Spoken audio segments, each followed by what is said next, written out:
ఎలా సెట్ చేసుకోవచ్చు.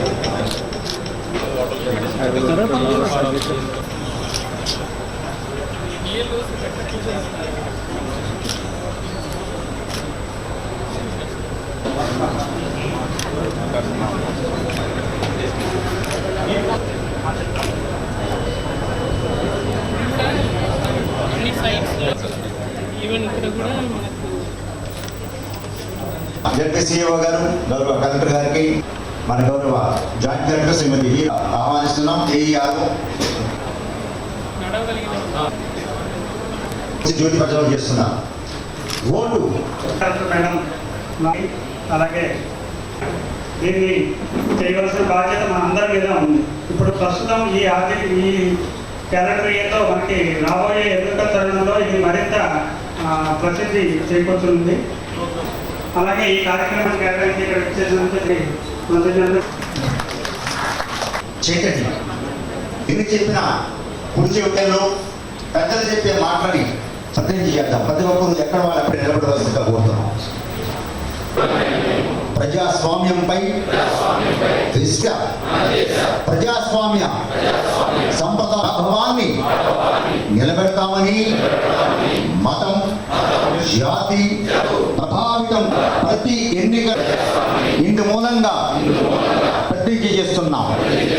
జై హింద్.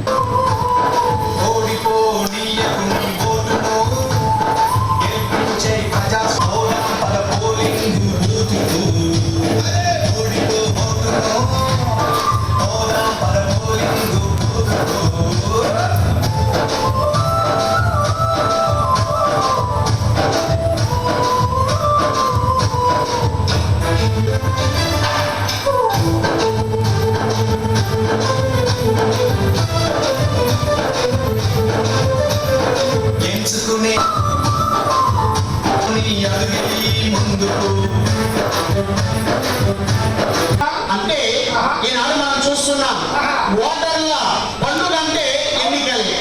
ఎన్నికలంటే మాకు పెద్ద పండుగ బాబు. అవునా? మా ఊళ్ళో మామూలుగా మొత్తం మీద 15 ఓట్లు ఉన్నాయి. ఓటుకి ఎంత తీసుకున్నా ఈసారి టీవీ కొనుక్కోవాలనుకుంటున్నారా? ఎలాగా? డబ్బులు ఇస్తారు కదా ఓట్లప్పుడు. అదే కదా చెప్పేది. అలా డబ్బు తీసుకొని ఓటు నువ్వు సైడ్గా అవగాహన లేకుండా మరి నీ ఓట్లకు నువ్వు వినియోగించేదనుకో, మనం ఎంచుకునే నాయకులు సమర్థవంతమైన నాయకులు మనం ఎన్నుకోకపోతే మనం వేసే ఓటే మన భవిష్యత్తును మారుస్తుంది. అదే పొరపాటు. ప్రలోభాలు ఇవ్వకూడదు. ఇలా డబ్బుకి కానీ, మద్యానికి కానీ, బహుమతులకు కానీ, అలాగే మన ప్రాంతం వాడు, మన కులం వాడు, మన భాష వాడు, మన వర్గానికి సంబంధించిన వాడు అని మనం లేనిపోని ఆలోచనలు పెట్టుకొని మన విలువైన వజ్రాయుధ లాంటి ఓటు ఒక్కడి ప్రలోభాలకు వేసామే అనుకో, సమర్థవంతమైన నాయకత్వాన్ని మనం ఎన్నుకోకపోతే 5 తరాల పాటు మన భవిష్యత్ అంతా కూడా తలకిందులైపోతుంది. All the more special. Over 60 democratic countries will have elections this year to elect their respective governments. India shall be the focus of all, as the world's largest and most vibrant democracy conducts 18th Lok Sabha elections and elections to around 8 state legislative assemblies during 2024. This day is an occasion to celebrate voters, youngsters in particular, as central to the conducted elections in 9 states, where more than around 16 crore voters gave voice to their cherished democratic rights and voted in an atmosphere of fairness, confidence and joy.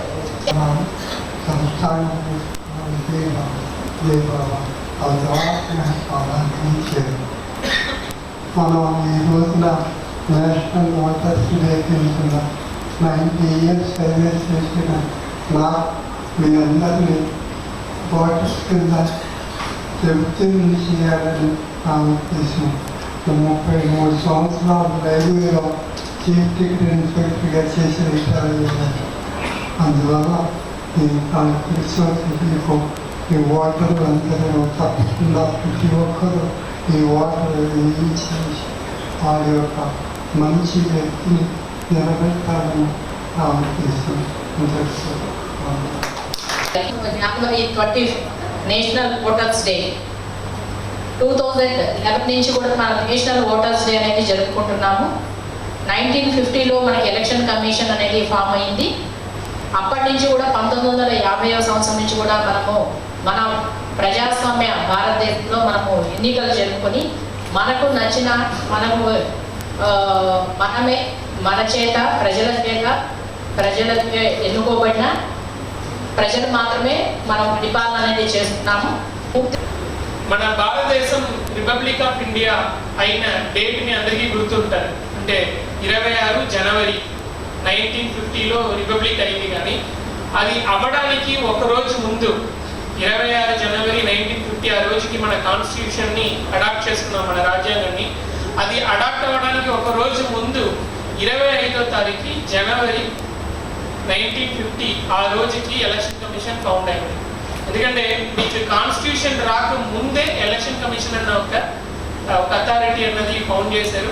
ఆ రోజుని మనం గుర్తు తెచ్చుకోవడానికి మరియు voters అందరికీ కూడా vote హక్కు మీద ఉన్న పవర్స్ ఏంటి, దాన్ని సరిగా మనం సద్వినియోగం చేసుకోవాలని తెలియజేయడానికి కోసం ఓటర్స్ అవేర్నెస్ డే అనేది 2011 నుంచి సెలబ్రేట్ చేస్తున్నారు. దీన్ని ఫెస్టివల్ ఆఫ్ డెమోక్రసీ అంటారు. అంటే ఏదో ఒక రోజు అందరూ కలిసి మీటింగ్ పెట్టుకోవడము, లేకపోతే హ్యూమన్ చైన్ ఫామ్ చేయడము, ఆ ప్రోగ్రామ్స్ ఏదో చేసి వెళ్ళిపోవడము కాకుండా దీని ఒక ఫెస్టివల్ ఆఫ్ డెమోక్రసీ. వరల్డ్లోనే largest democracy Indian democracy, largest written constitution Indian constitution.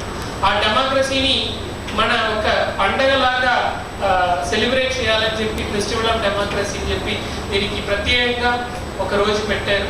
అంటే మన రిపబ్లిక్ డేకి ముందు రోజు సెలబ్రేట్ చేయడం జరుగుతున్నాయి. ఈ సందర్భంగా మీ అందరికీ తెలియాల్సినది ఏంటంటే, మనకు నీళ్ళు రాకపోతే, మా ఊర్లో నీళ్ళు రాలేదు, ఆ డ్రైనేజ్ బ్లాక్ అయింది, రోడ్డు బాగాలేదు అని మనం ఎలా గట్టిగా అడుగుతున్నామో, అది మన రైట్ అని ఎలా అనుకుంటున్నామో, అదేవిధంగా మనకు బాధ్యత కూడా ఉంది. అంటే మన రాజ్యాంగంలో 2 విషయాలు చెప్తారు, fundamental rights and responsibilities. Directive principles of state policy 2 concept ఉంటారు.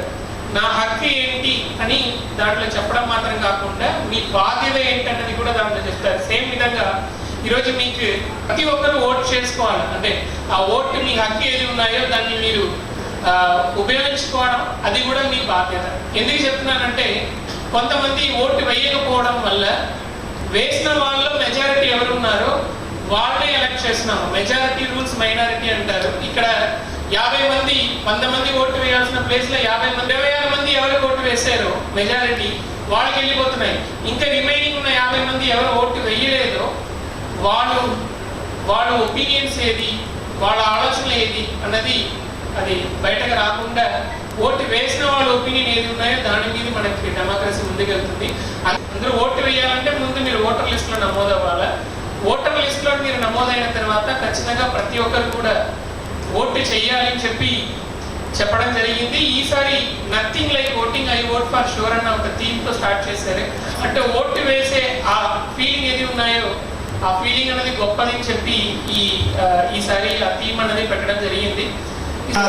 మంచి ఓటర్లుగా మరియు అధ్యక్ష నెక్స్ట్ వన్ అనిల్ కుమార్ ఇటుకుల మరియు లీలా వరప్రసాద్.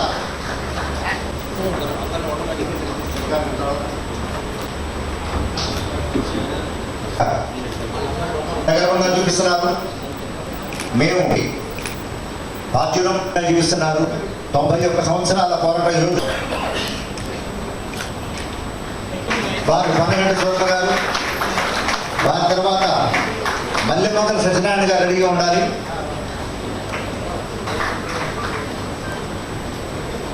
తర్వాత మల్లెమొగల సత్యనారాయణ గారు, మహారాజ్ గారు,